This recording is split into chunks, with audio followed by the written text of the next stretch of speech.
자기 개발서로 많은 사람들에게 큰 영향을 끼친, 또 많은 사람들이 읽은 책이 하나 있습니다. 저도 여러 번 소개를 해드렸습니다마는 성공하는 사람들의 7가지 습관이라고 하는 책이죠. 1992년도에 발행이 됐습니다. 스티븐 코비 박사가 쓴 책인데요.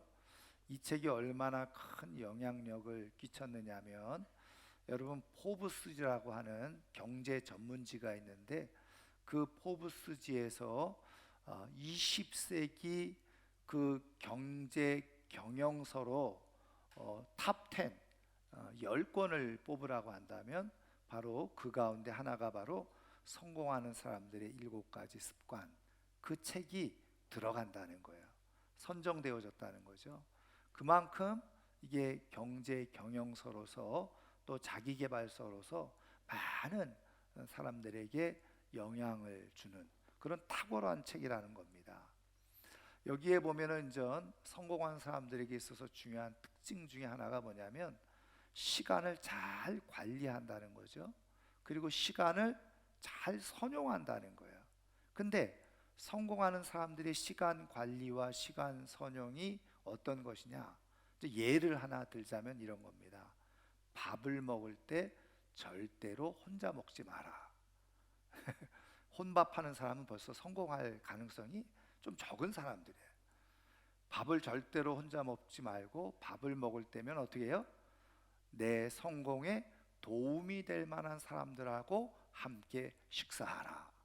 이제 시간 선용에 대해서 한 가지 예를 들면은 이렇게 모든 시간 속에서 내 성공에 유익이 되고 도움이 될 만한 그런 시간들로 선용을 하라는 거죠.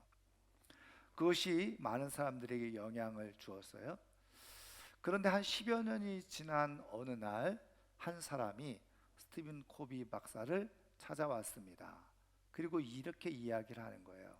제가 박사님의 책을 읽고 정말 그대로 최선을 다해서 열심히 일을 했습니다. 그랬더니 정말 제가 성공하게 되어졌습니다. 그러니까 그 소리를 들으니까 얼마나 기분이 좋았겠어요. 근데 그 다음 말이 사실은 큰 충격을 받았어요. 근데 박사님, 제가 성공을 했는데 지금 하나도 행복하지는 않습니다.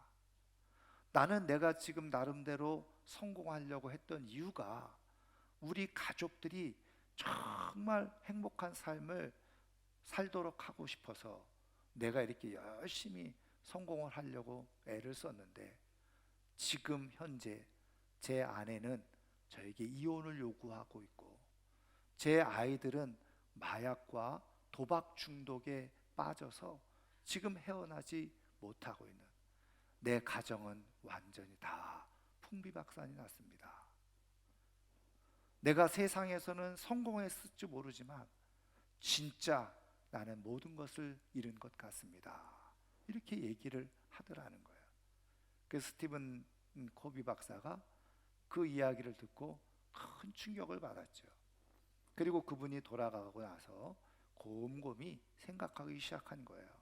도대체 내 책에 무슨 문제가 있나 하고 생각하다가 아주 중요한 사실 하나 발견해 내게 되어졌습니다. 그리고서 책을 10여 년 만에 새로 쓰게 됐죠. 그 책 이름이 뭐냐면 소중한 것을 먼저 하라 하는 책이었어요. 소중한 것을 먼저 하라. 그러려면 소중한 게 무엇인지를 잘 알아야 되겠죠. 그리고 다른 어떤 것보다도 이 소중한 것을 잃어버리지 않도록 해야 된다는 거예요. 이 책의 서문에 이 스티븐 코비 박사가 이런 얘기를 썼어요. 위만 바라보고 있는 힘을 다해 사다리를 올라갔지만, 그러나 막상 올라가서 보니까 애초에 내가 올라가려고 했던 그 지붕이 아니었더라는 거죠. 그러니까 지붕에 올라가려고 사다리를 놓고 열심히 올라갔는데, 그래서 지붕으로 올라간 줄 알았는데 그 지붕이 아니었다는 거죠. 여전히 담벼락이었다는 거예요. 여러분, 무슨 얘기입니까? 성공을 위해서 열심히 땀 흘려 수고하고 애썼지만 아무 의미가 없는 그런 성공 의외로 많이 있다는 거예요. 그러면서 중요한 사실을 발견했는데, 그게 뭐냐? 바로 우리가 무엇인가를 열심을 내고 땀 흘려 최선을 다해서 살아가는 것도 중요하지만 더 중요한 것은 내 인생의 바른 방향을 가지고 삶을 살아가는 것이다. 그렇게 이야기를 한 겁니다. 자기는 그동안 사다리를 놓고 어떻게 하면 빨리 오를 수 있을까? 시계를 갖고 살라고 얘기를 했는데, 자기가 모든 것을 겪어보니까 더 중요한 건 뭐냐? 사실은 내 인생의 방향을 가르쳐주는 나침판을 가지고 인생을 살아가야 되겠다고 하는 것을 깨닫게 되어졌다는 거죠. 여러분, 좋은 인생은 올바른 방향으로 갈 때 좋은 인생이 됩니다. 아무리 내가 열심히 살고 애쓰며 살고 수고하며 살아도 그 방향이 잘못되어져 있으면요, 절대로 좋은 삶이 되지 못하는 거예요. 여러분, 우리 하나님께서 우리를 하나님의 사람으로 택하시고 하나님의 자녀들로 우리를 부르셨을 때, 우리가 이 땅에서 잠깐 살아가는 인생이지만 이 인생이 정말 허무한 인생, 헛수고하는 인생, 헛발질하는, 헛걸음하는 인생이 아니라 단 한순간의 인생을 살아도 그 인생이 값어치 있고 의미 있고 소중하고 좋은 인생으로 살아가기를 원하는 것, 그것이 바로 우리 하나님 아버지의 마음이고 뜻인 줄 믿습니다. 그래서 하나님은 성경을 통해서 우리에게 계속해서 좋은 인생의 방향이 무엇인지 그 방향을 우리에게 계속 사실 가르쳐주고 계시거든요. 그리고 그 방향으로 향해서 우리가 삶을 살아갈 때 어떤 모습으로 삶을 살아가야 되는지도 계속해서 말씀해 주시고 가르쳐 주고 계시네요. 저는 오늘 이 부활절 아침에 주님께서 우리에게 말씀해 주시는 인생의 바른 방향, 좋은 방향 잘 발견하고 깨닫고 우리의 인생을 그 삶으로 그렇게 살아가는 가운데 우리가 하나님 앞에 섰을 때 하나님께서 영광을 베풀어 주시고 면류관을 베풀어 주시고 우리 하나님께서 인정하실 만한 가장 아름다운 최고의 삶의 주인공이 될 수 있기를 주님의 이름으로 축원합니다. 그리고 우리가 하나님 앞에 섰을 때, 야, 그래, 이 방향으로 온 것이 정말 잘했지, 그렇게 고백할 수 있고 그것을 깨달을 수 있고 경험할 수 있는 복된 은혜가 있기를 주님의 이름으로 축복합니다. 자, 그러면 하나님께서 말씀하시는 우리의 인생의 좋은 방향은 무엇이고 하나님은 그것을 위해서 우리에게 어떤 은혜를 베푸셨느냐 하는 거예요. 그것을 오늘 우리에게 주신 말씀 속에서 찾아보기를 원하는데요. 자, 오늘 우리가 읽은 말씀은 지금 사도 바울이 예수님의 부활에 대해서 기록을 하면서 예수님의 부활을 목격한 사람들이 많이 있다.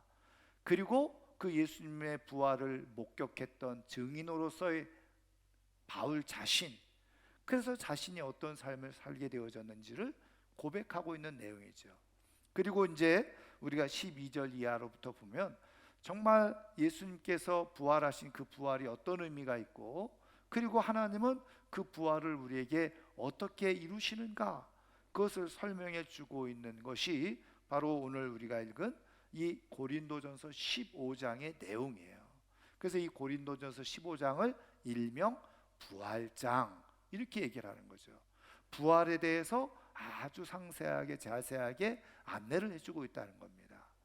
그런데 말씀드린 것처럼 오늘 우리가 읽은 말씀의 이제 내용은 뭐냐면 두 가지인데, 이 예수님의 부활이 역사적인 사실이다, 이것을 하나 주장하고 있는 것이고, 그 역사적인 사실 부활을 경험하고 깨달은 바울이 어떤 삶을 살게 되어졌는지를 고백하고 있는 그런 내용인 거예요.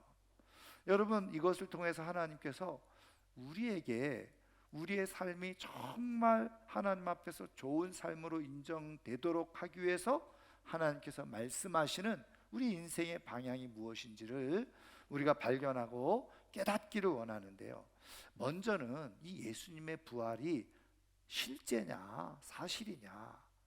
여러분, 오늘 말씀해 보면요, 4절 이하 5절부터 예수님의 부활을 목격한 사람들에 대해서 실명을 거론하면서 얘기하고 있죠. 그래서 5절에 보면 게바에게 보이셨다. 게바는 뭐예요? 베드로를 얘기하죠. 또 12제자가 보게 되어졌다는 겁니다. 7절 말씀에 보면 야고보에게 보이셨다. 여기서 야고보는 예수님의 동생 야고보를 말하는 겁니다. 뒤에 이제 야고보서를 쓰게 되어졌죠. 자, 그 다음에 그 후에 모든 사도에게, 그리고 8절에 보면 맨 나중에 만삭되지 못하여 난 자 같은 내게, 사도 바울에게도 지금 부활하신 예수님이 나타나셔서 자기가 부활의 목격자가 되어졌다는. 근데 사실은 여기서 제일 중요한 내용이 사실은 6절입니다. 왜냐하면 제자들은 뭐 예수님과 함께 동고동락하면서 지냈으니까 뭐 그렇게 말하고 혹시 거짓말처럼 꾸며도 혹시 동의 좀 할 수 있을지도 몰라요. 그런데 6절에 보면요, 예수님의 부활이 그냥 한두 사람에게만 보이는 것이 아니라 500여 형제에게 그것도 일시에 나타나셨다는 거예요. 한마디로 말하면 500여 형제가 동시에 부활하신 예수님을 만났다는 겁니다. 근데 여러분, 우리가 성경에 기록하는 방법을 잘 알고 그 당시에 사람들의 생각을 우리가 배운 대로 보면, 여러분, 여기 500여 형제라고만 얘기했잖아요. 여러분, 이스라엘 사람들이 사람 수를 셀 때 여자와 아이들은 안 센다고 그랬죠. 그러니까 500여 형제만이 있었던 것이 아니라 그 자리에 어떻게 해요? 여자들과 어린아이들까지도 더 많이 있었을 것이라는 것이 학자들의 이야기예요. 그러니까 뭐 그냥 좀 곱하기 뭐 2를 해도 1000명이고 곱하기 조금 3을 하면 1500명이고 2000명 돼요. 한마디로 말하면 우리가 생각할 수 없는 수많은 사람들이 동시에 부활하신 예수님을 목격을 했다는 거예요. 부활하신 예수님이 그들에게 나타나신 거죠. 그런데요, 이것도 꾸며낸 얘기처럼 할 수 있어요. 근데 더 중요한 사실은 뭐예요? 그 다음에 6절 중반절에 보면 그 중에 지금까지 대다수는 살아있고, 굉장히 중요한 말씀이죠. 여러분, 이 고린도 전서가 언제 기록되어졌습니까? 연대로 보면 주후 55년에서 56년경에 에베소라는 곳에서 바울이 이 고린도 전서를 쓴 거거든요. 고린도 교회를 위해서 편지를 쓴 거예요. 여러분, 예수님이 언제 돌아가셨습니까? 언제 부활하셨습니까? 여러분, 지금 우리가 쓰는 연대는 예수님의 탄생을 기점으로 지금 연대를 우리가 측정하고 지금 쓰고 있는 거거든요. 그러면 굳이 말한다면 그냥 지금 예수님이 이 땅에 오신 지 2023년이 됐다는 거예요. 그러면은 예수님이 이 땅에 오셔서 30년 동안 사시다가 그 30세가 돼서 공적인 세계, 하나님 나라의 일을 시작하셨고 3년 혹은 3년 반 동안 그렇게 말씀을 전하고 가르치시다가 십자가에 죽으시고 부활하셨어요. 그리고 40일 동안 계시다가 승천하셨다는 거예요. 그러면 예수님은 주후 몇 년에 죽으시고 부활하신 거예요? 제가 너무 어려운 질문을 드려요. 주후 33년에 죽으시고 3일 만에 부활하신 거예요. 자, 예수님이 부활하시고 난 이후에 55년도에 이 고린도전서를 바울을 썼다는 거예요. 바울이. 그럼 몇 년 차이가 있어요? 22년. 짧게는 22년, 뭐 1년 더해도 23년. 그러니까 20여 년 동안에 지금 부활을 목격한 증인들이 한두 사람이 아니라 수백여 명이 여전히 살아있었다는 거예요. 여러분, 지금 바울이 이거를 쓰면서 고린도 교회 성도들에게 거짓말로 썼을까요? 아닐 거란 말이죠. 그리고 이 쓰는 의미가 뭡니까? 예수님의 부활은 꾸며낸 얘기도 아니고 거짓말도 아니고 실제 있었던 사건인데, 당신들이 그 예수님의 부활에 대해서 알기를 원하면 그 목격했던 사람들이 지금도 대다수가 살아있으니 당신들이 궁금하면 그 사람들에게 물어봐도 된다 라는 의미가 여기에 담겨져 있는 거예요. 여러분, 지금 2000년이 지났기 때문에 우리는 잘 모르죠. 그런데 여러분, 그 당시에 이 말씀을 받아들었던 이 고린도 교회 성도들은 어떤 생각이 들었을까요? 가슴이 막 뛰지 않았을까요? 야, 이게 진짜 이 사람들이 아직도 살아있어? 와, 진짜 맞나 보네. 여러분, 우리가 법적으로 증인이 두 사람만 돼도 법적 증거 효력이 된다 그러죠. 근데 500여 형제, 여자들 빼고 아이들 빼고, 근데 그 대다수가 살아있는 상황. 여러분, 이것만큼 확실한 역사적 증거가 어디 있어요? 여러분, 예수님의 부활은 실제로 일어났던 역사적 사실이라는 사실을 믿으실 수 있기를 주님의 이름으로 축원합니다. 그런데 바울도 마찬가지라는 거예요. 이렇게 부활하신 예수님을 바울이 만났어요. 우리가 잘 아는 것처럼 사도행전 9장에 다메섹으로 가던 길에 부활하신 예수님이 바울에게 나타나셨잖아요. 그리고 부활하신 예수님을 만난 거예요. 근데 여기서 중요한 사실은 바울이 그 예수님을 만나고 나서 그의 인생이 완전히 뒤바뀌어졌다는 거예요. 여러분, 그래서 오늘 말씀에도 보세요. 9절 말씀에 보면 나는 사도 중에 가장 작은 자라 나는 하나님의 교회를 박해하였으므로 사도라 칭함받기를 감당하지 못할 자니라. 여러분, 잘 알고 있는 것처럼 바울은 예수님에 대해서 몰랐어요. 그리고 율법에 의해서, 구약 성경에 의해서 이 예수라고 하는 이 젊은이가 신성 모독을 하고 하나님을 뭐 자기 아버지라고 부르고 자기가 하나님이라고 그러고, 그러니까 율법에 근거해서 이 예수는 사실은 잘못된 사람, 미친 사람이든지 사기꾼이든지, 그래서 제사장들이 앞장서서 지금 예수를 죽인 거 아닙니까? 그리고 똑같이 바울도 그런 율법을 배우고 그런 제사장들에게 말씀을 배웠으니 당연히 예수는 잡아 죽여야 될 존재. 근데 그 예수님을 따르는 사람들이 있는 거예요. 그래서 그 예수님을 따르는 사람들을 잡아 죽이는 것이 자기 인생의 사명으로 여겼다는 거예요. 그리고 그 길로 열심히 달려갔던 거예요. 그게 자기 인생의 목적이고 인생을 정말 잘 사는 것처럼 생각했던 거예요. 그런데 웬일입니까? 부활하신 주님이 자기에게 나타나신 거예요. 그리고 네가 나를 왜 핍박하느냐, 이 음성을 듣고 바울은 꼬꾸라지기 시작했죠. 그리고 그가 얼마나 큰 고민에 빠졌겠습니까? 자기가 원수라고 생각하고 적대자라고 생각하고 그리고 하나님을 신성 모독한 자로 여겼던 그 예수님이 부활하셔서 자기 앞에 나타나셨으니 얼마나 큰 충격을 받은 거예요. 아마 고민에 빠졌을 거예요. 그래서 우리가 이제 학자들이 연구해 본 바로는 바울이 그 길로 어떻게 해요? 아라비아로 갔다는 거예요. 그래서 기도하면서 구약 성경, 유대인들이 보는 구약 성경을 다시 보고 다시 연구하기 시작했다는 거죠. 그리고서 깨달은 것이 뭐냐? 아, 이미 하나님은 구약 성경을 통해서 예수님이 죽으실 것, 그리고 예수님이 부활하실 것을 이미 다 말씀해 놓고 계셨구나. 아, 이분이 우리가 기다리던, 그리고 이미 구약시대 선지자들이 예언했던 메시아, 우리의 구원자가 맞구나. 그러면서 예수 그리스도를 정말 구주로 영접하고 부활의 예수님 안에서 자신의 삶을 새롭게 살아가게 되어지는 그런 변화가 일어나게 되어졌다는 거예요. 그래서 어떻게 해요?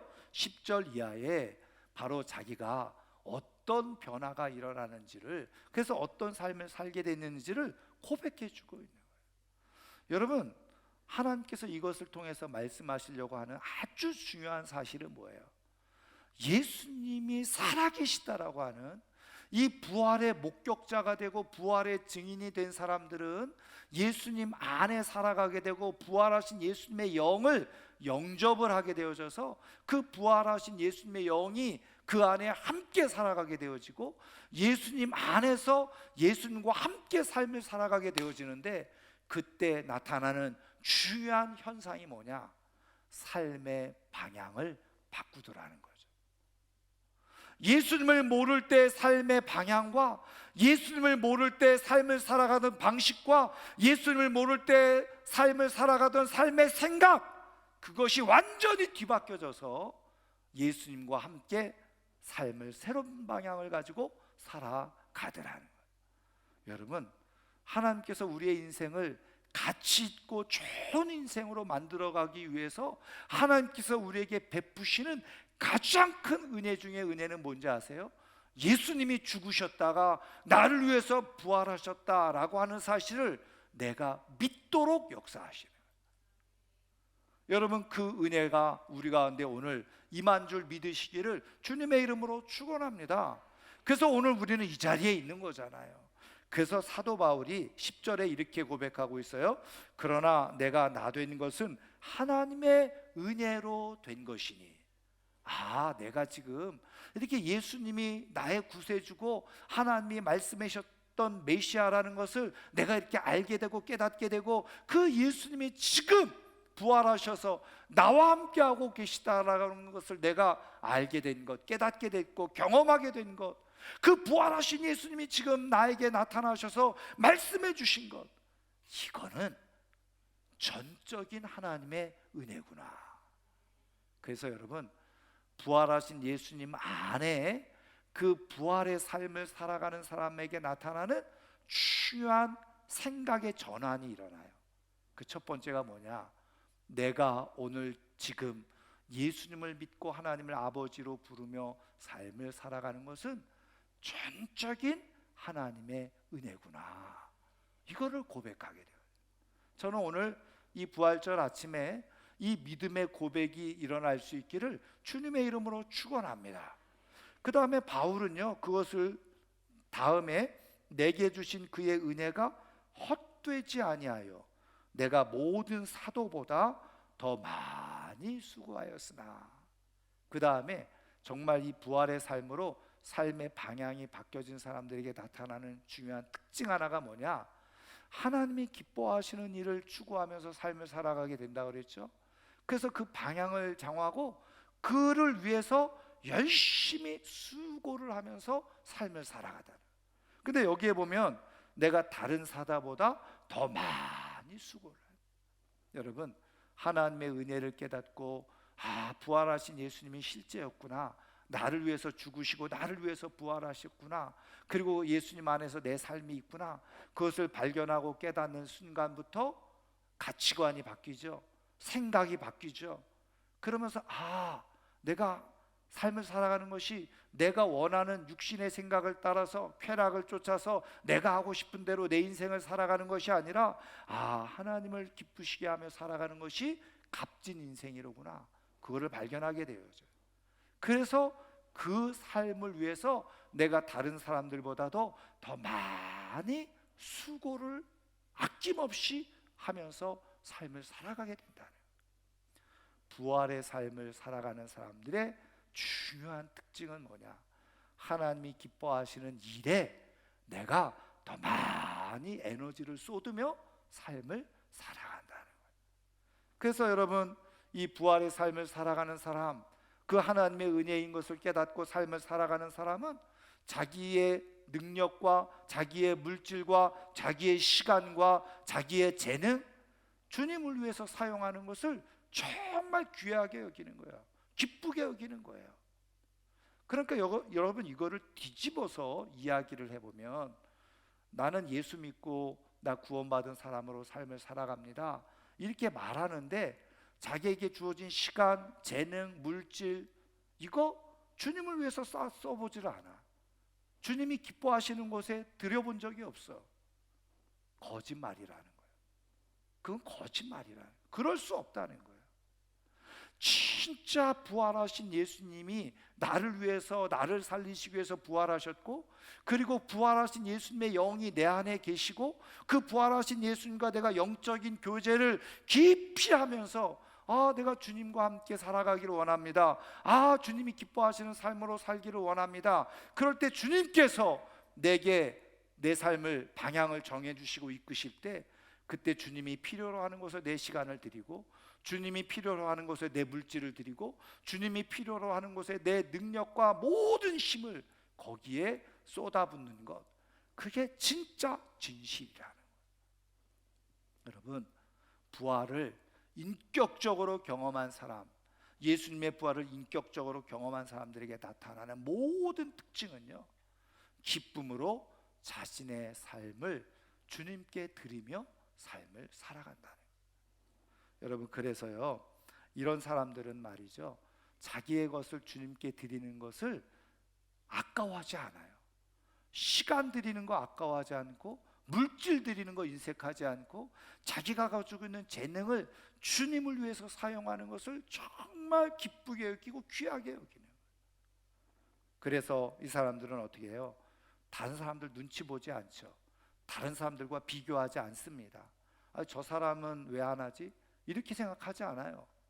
그저 그 부활의 은혜가 너무너무 귀하고 감사해서 내가 어떻게 하면 조금이라도 시간을 더 내서 주님이 기뻐하시는 예배 자리에, 기도의 자리에 내가 함께 참여할까? 그리고 주님이 원하시는 이 봉사와 섬김의 자리에 내가 어떻게 더 애를 쓸까? 이런 마음이 드는 것이 지극히 정상적이라는 거예요.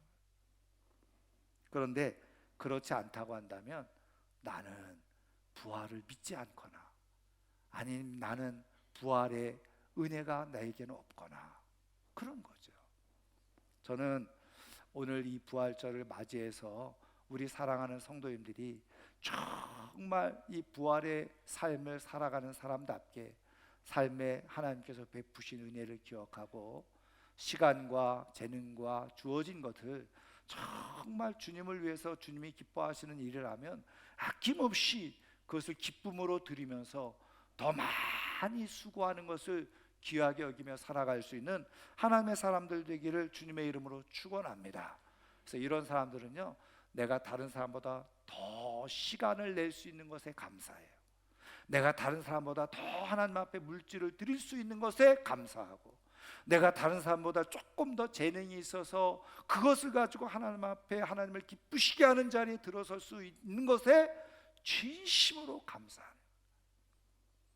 저는 이 감사가 이 부활절에 넘쳐날 수 있기를 주의 이름으로 축원합니다.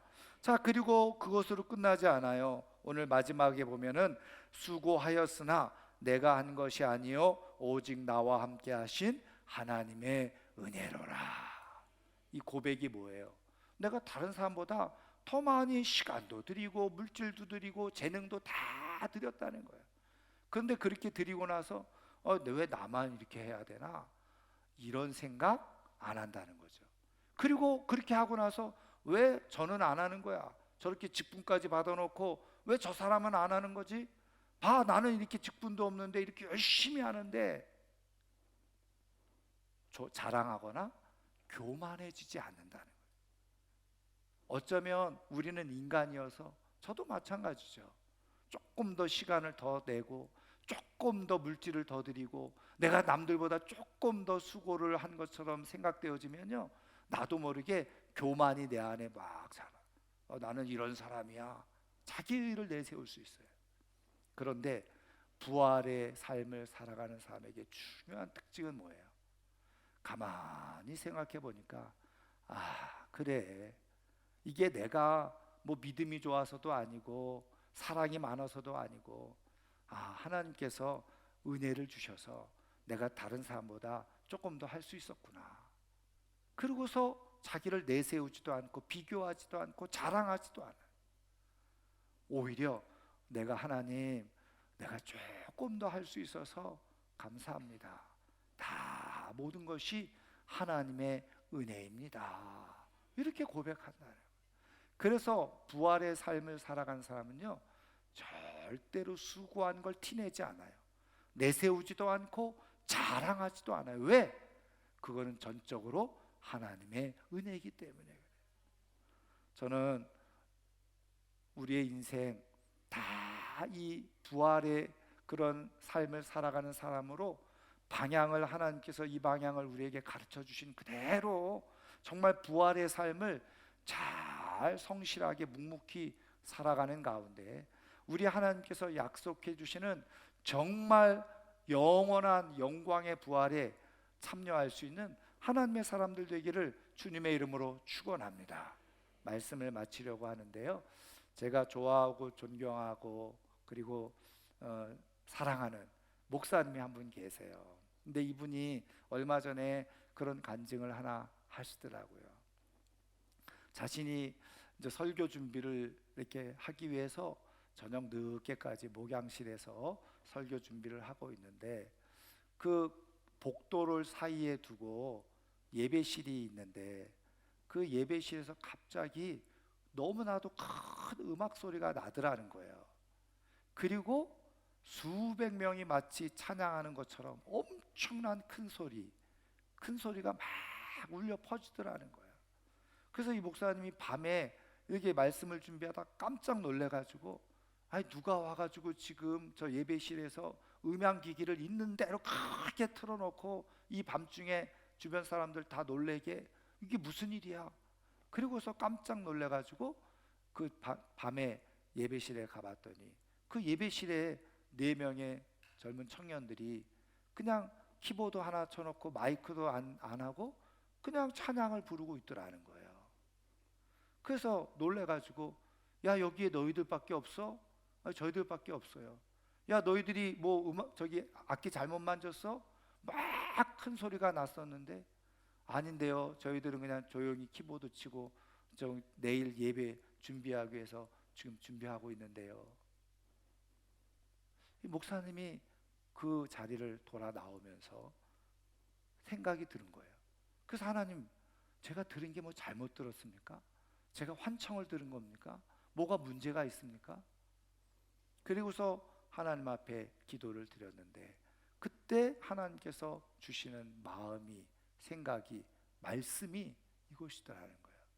나는 저렇게 4명이지만 내가 나에게 드릴 예배를 준비하기 위해서 이 밤에 모여서 찬양하고 기도하는 저들을 나는 기뻐한다. 그러면서 2-3 사람이 내 이름으로 모인 곳에 내가 그들 가운데 있다고 말씀 내가 하지 않았냐? 내가 그들 가운데 있었고 내가 너무 기뻐서 그들의 수고를 기쁘게 여겨서 내가 천군 천사를 동원해서 그들의 찬양 가운데 함께 했던 거야. 너는 그거를 들은 거란다. 이렇게 말씀하시더라는 거예요. 그래서 이 목사님이 깜짝 놀라요. 아하, 하나님은 몇 사람이 모여서 작은 수고를 해도 하나님은 그것을 귀하게 여기시고 가치 있게 여기시고 가장 최고의 수고로 하나님 기쁘게 연락하고 계시는구나. 여러분, 내가 작은 수고하는 것처럼 보이죠? 여러분 기억하세요.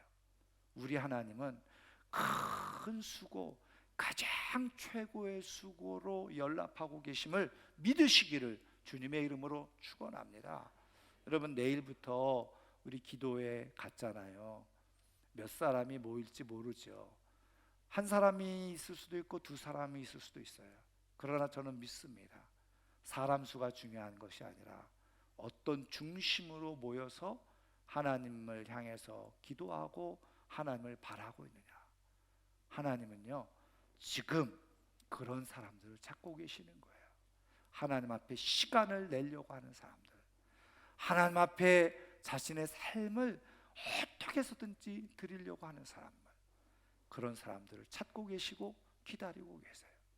저는 이 부활절에 다시 한번 부활하신 예수님을 통해서 하나님이 기뻐하시는 우리 인생의 방향이 무엇인지, 그것을 위해서 하나님께서 우리에게 지금 어떻게 다가오시고 도전하고 계시는지 잘 깨닫는 가운데 우리의 삶을 하나님께 온전히 드려서 정말 하나님 앞에서 잘 살았다고 멸류관 받을 수 있는 하나님의 사람들 되기를 주님의 이름으로 축원합니다.